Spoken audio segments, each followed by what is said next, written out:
Halo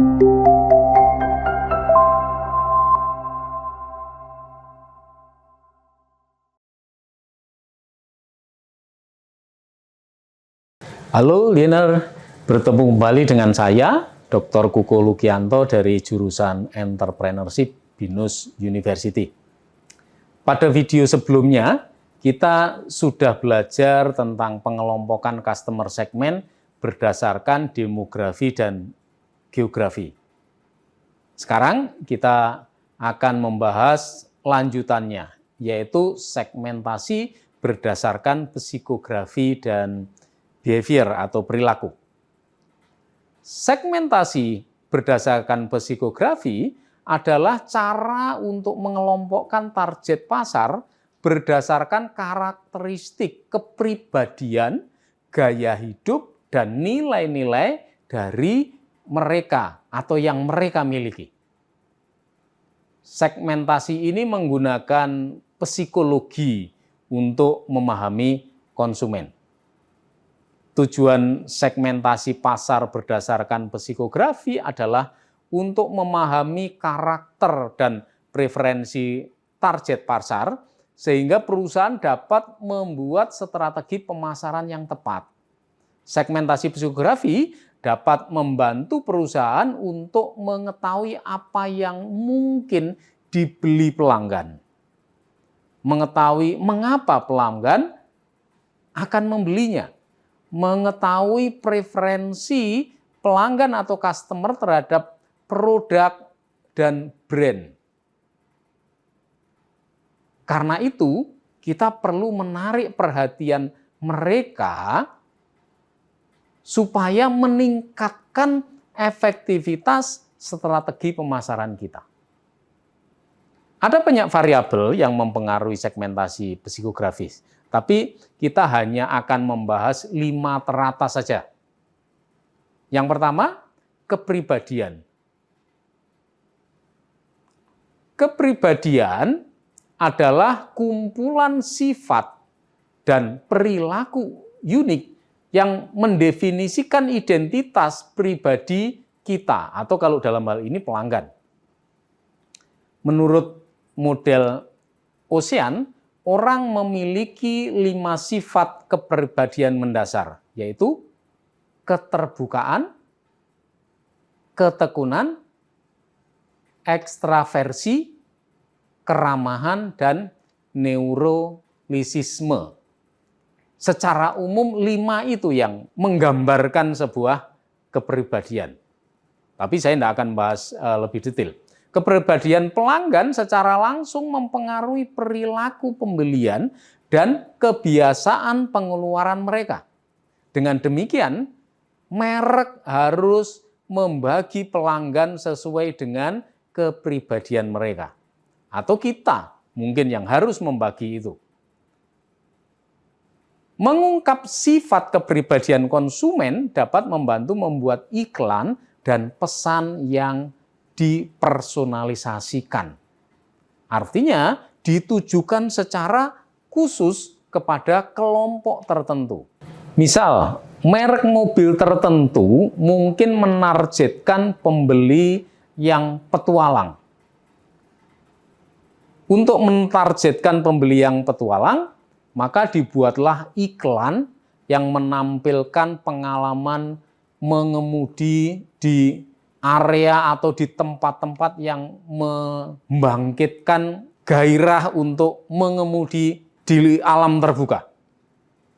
Nah, itu contohnya. Kemudian setelah kepribadian, gaya hidup. Gaya hidup adalah cara untuk mengelompokkan orang berdasarkan cara mereka menjalani kehidupan dan mengekspresikan diri melalui aktivitas. Gaya hidup dapat mencakup hobi, kemudian kebiasaan, pola pengeluaran, dan yang lain-lain. Gaya hidup ini mencerminkan apa yang benar-benar dihargai individu saat mereka menginvestasikan waktu, uang, energi yang mereka miliki. Hal ini memainkan peran penting dalam periklanan dan desain produk tentunya.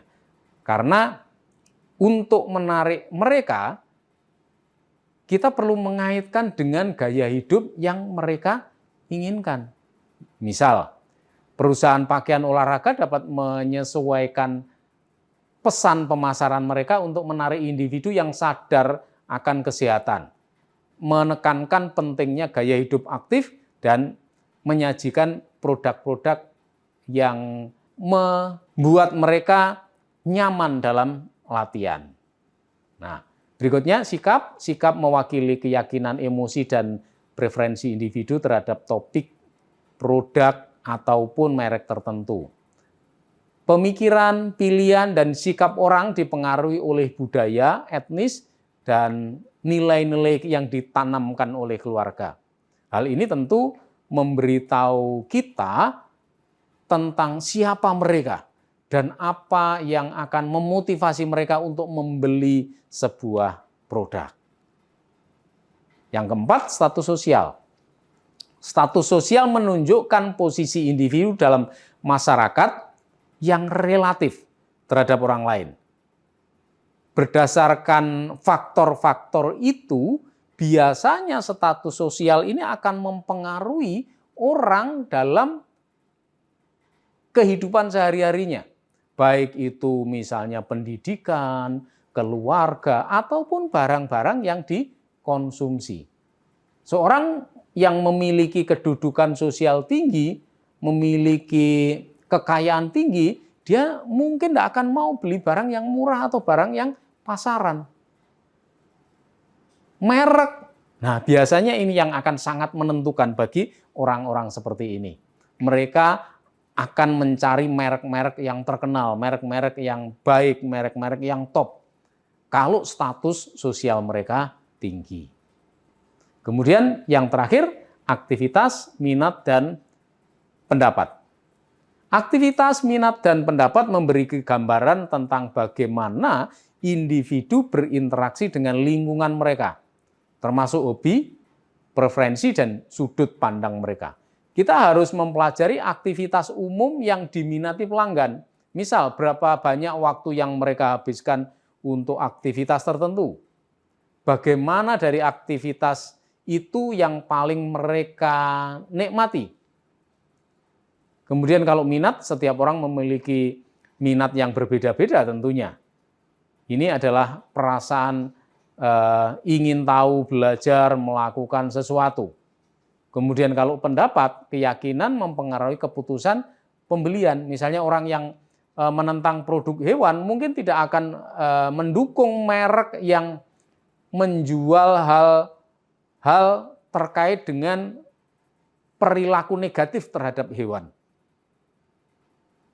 Jadi segmentasi psikografis dilakukan dengan mengelompokkan target pasar berdasarkan ciri-ciri kepribadian, gaya hidup, minat, preferensi pribadi. Misalnya perusahaan yang menjual produk olahraga dapat menargetkan konsumen yang hobinya tentu olahraga. Dan terakhir, kita bicara tentang perilaku atau behavior. Segmentasi pasar berdasarkan perilaku atau behavior adalah strategi pemasaran yang mengelompokkan pelanggan berdasarkan pola perilaku mereka. Pada dasarnya, perilaku membantu memberikan informasi dan wawasan yang lengkap terkait calon pelanggan. Hal ini nanti membuat kita dapat memasarkan produk dengan cara dan waktu yang tepat. Tipe-tipe perilaku kita bisa petakan menjadi beberapa hal yang akan mempengaruhi atau membentuk profil dari target customer kita. Mereka nantinya akan menjadi pasar yang ideal bagi kita kalau kita tahu, satu, perilaku berbelanja mereka. Kemudian dasar dari pemilihan acara dan waktu mereka. Berikutnya, kalau kita tahu benefit seeker atau apa yang mereka cari, keuntungan apa yang mereka cari dari sebuah produk. Dan yang terakhir, kita juga perlu tahu customer loyalty. Tipe ini mengukur tingkat loyalitas pelanggan terhadap sebuah produk, baik melalui program hadiah, jumlah pembelian, atau melibatkan mereka dalam upaya pemasaran. Menerapkan behavior segmentation berfokus pada loyalitas, membantu dalam memprioritaskan pelanggan yang sudah ada, memahami kebutuhan mereka, pola perilaku, dan hal yang lainnya. Selain menghasilkan pendapatan yang berkelanjutan bagi bisnis kita, pelanggan setia juga berperan penting dalam referensi promosi dari mulut ke mulut yang akan mereka lakukan kepada orang lain. Demikian yang bisa kita pelajari dari segmentasi psikografis dan behavior. Semoga bermanfaat bagi kita untuk membuat sebuah bisnis model kanvas yang mendekati sempurna, sehingga apa yang kita rencanakan akan sukses. Sampai bertemu dalam topik-topik yang lain. Terima kasih.